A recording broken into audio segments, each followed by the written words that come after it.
The score after 4 boards is the Bridgewater's team have 11 and the challengers have 1 for a 10-amp lead. Moving on to board 5. Board 5, it looks like we had Gavin and Steve bid the cards up to 4 hearts.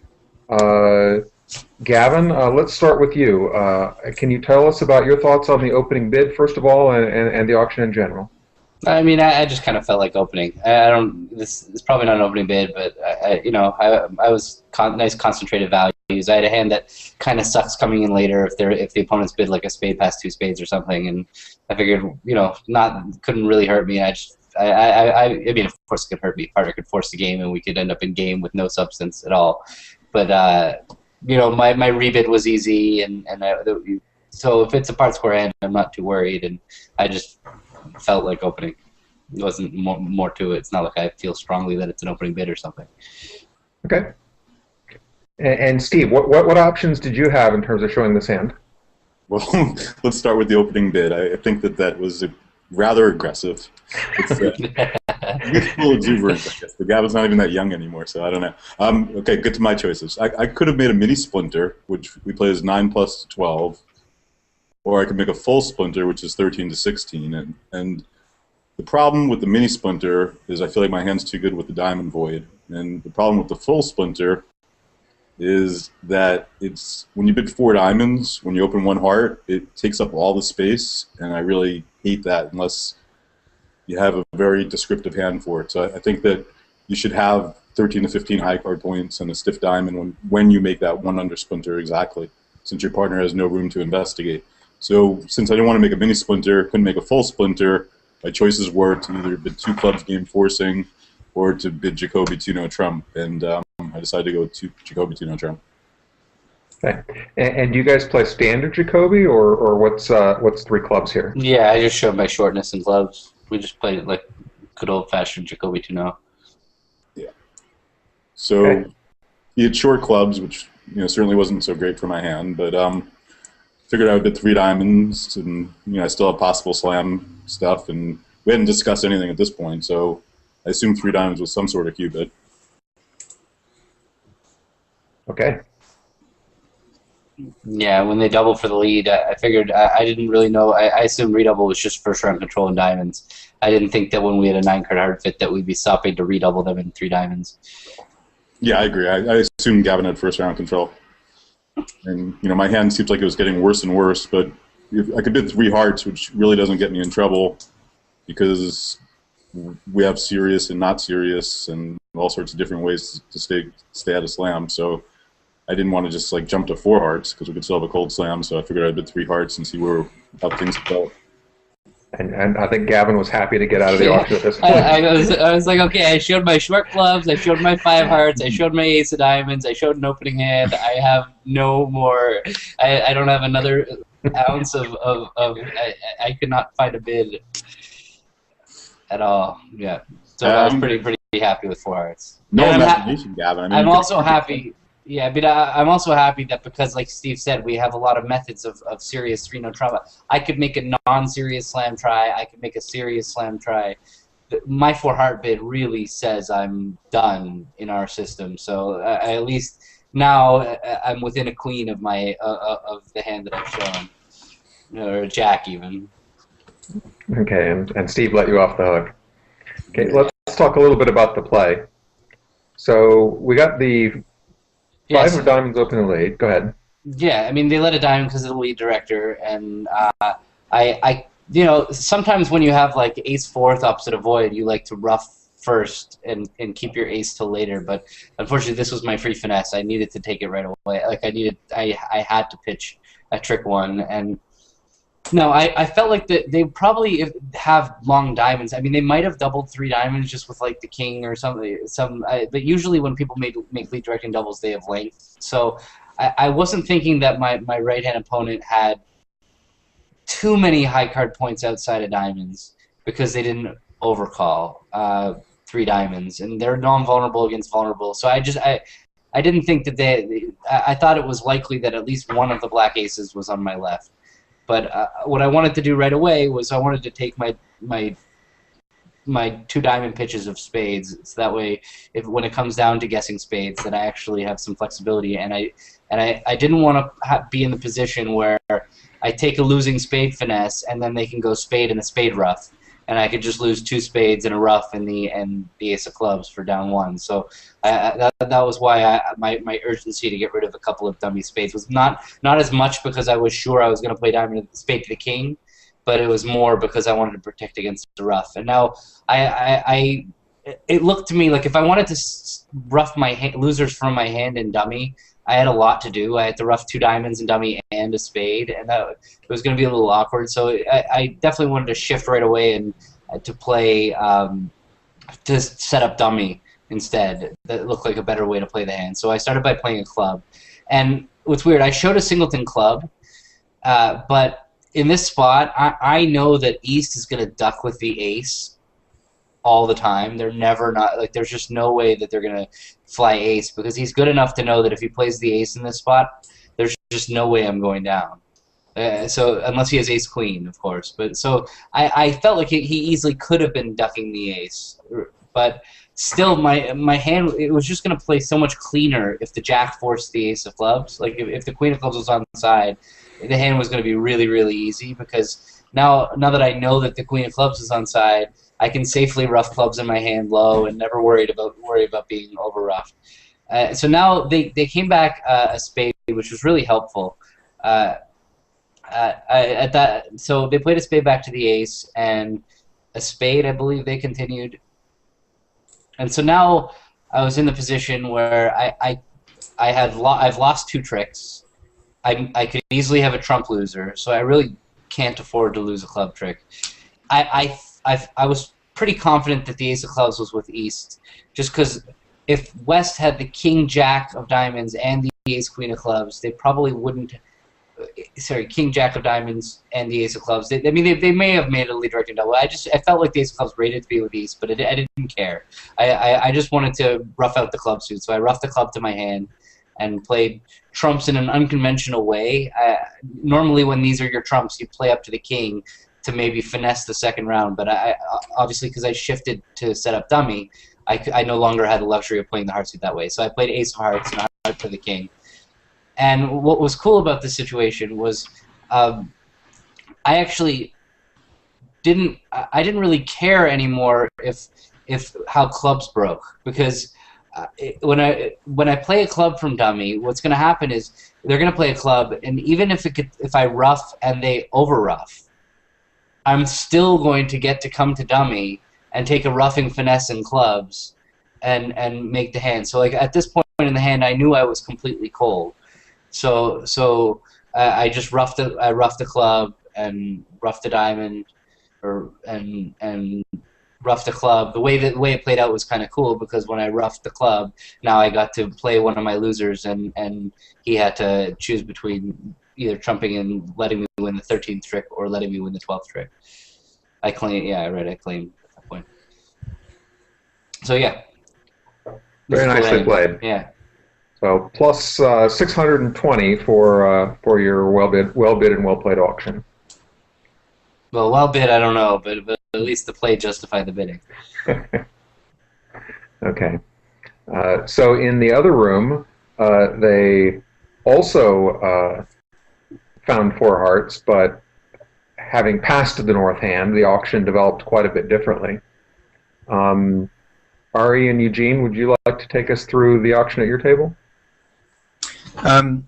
Yeah, so it goes pass a club to me, and I have this sort of crappy hand. I could have overcalled 2 diamonds, but I decided with all this crap outside, I'd just overcall 1 diamond. Now continues 1 heart, 2 diamonds. South made a really aggressive 4 diamond bid.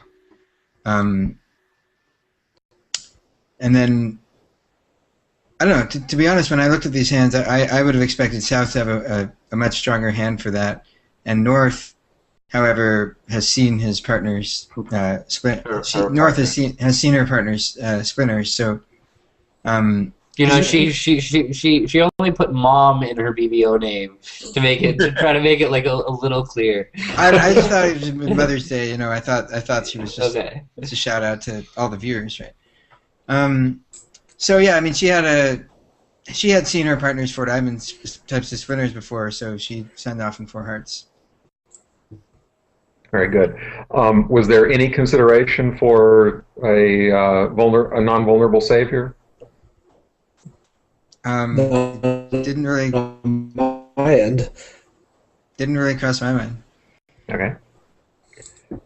Take us to the play in defense, please. So yeah, actually, I was on opening lead, and I had heard my partner bid diamonds, and then the opponent's splinter in diamonds, and I had both black suits under control. So I decided to try leading a trump.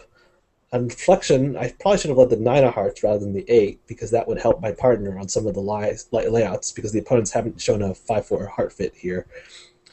But it worked out okay, because partner was forced to play the queen, and Declare won the ace, and now I had a natural trump trick. Okay. So Declare won the ace, and then Declare tried a spade immediately. Right.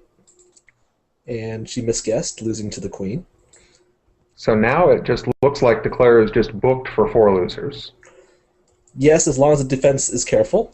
There was an interesting position that occurred later in the hand, a couple tricks later. Okay. So Ari shifted to a diamond, I believe. Yeah, I didn't see any reason to continue setting up one of Declare's suits. So. Okay. So Declare took the free finesse in diamonds, but didn't profit greatly from it. Got the bad news in trumps. And then set up the spade. And so now, Eugene, you have the next interesting decision. Yes. Well, actually, I think it's pretty obvious to cash the jack of hearts here and take 2 trumps for my 1. And I saw my partner had encouraged in diamonds. So at this point, I started counting Declare's tricks. Declare already had 3 tricks in, and was known to have 2 trumps, long trumps in hand, and could ruff a diamond dummy for 3 more tricks. 2 spade winners were set up on the board. That's to 8 tricks. And either Declare should have either the ace or the king of diamonds, but not both, because of my partner's carding. So even if Declare had the ace of diamonds, I felt that it was not urgent to cash the ace of clubs at this point, and it could be very wrong to cash the ace of clubs if Declare had something like 3-5-5-0. So I decided to exit passively with a spade, counting only 9 tricks for Declare. Declare was able to take the spade and then cash another spade, discarding her singleton club. But even though it looks like Declare has no club losers now, Declare simply doesn't have enough winners to take 10 tricks. She has 3 trump tricks and the ace of diamonds, but that's only 9. So Declare led the jack of clubs, and when it floated around to me, I won the ace, and she was down 1. There was no napping. You won your ace. Yes. Very good. So plus 620 and plus 100 resulted in a 12-imp win, putting the Bridge Winners team ahead 23-1.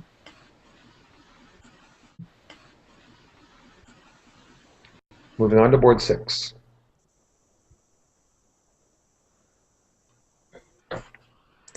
So the cards seem to be running your way, Steve and Gavin. Yeah, that was enjoyable for a while until we got to this hand. Can you take us through your auction, please? Sure, I have a pretty standard 1 club planning on bidding out reversing the 2 diamond hand. So I started with 1 club, and Gavin's got a normal 1 heart bid, and then I reversed with 2 diamonds, and then it's time for Gavin to make a decision. So tell us about the 2 spades.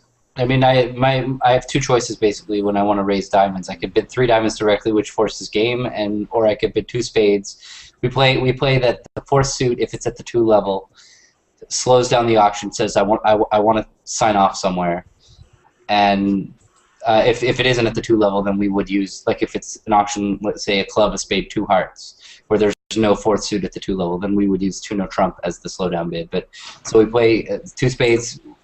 Basically, my choices were to slow it down and bid 3 diamonds as just a preference, or force the game in diamonds. And I knew my 2 kings were really good, and the fact that I had a Doubleton club was everything about my hand was excellent, except I have a 6 count and we're not vulnerable. So I just went low.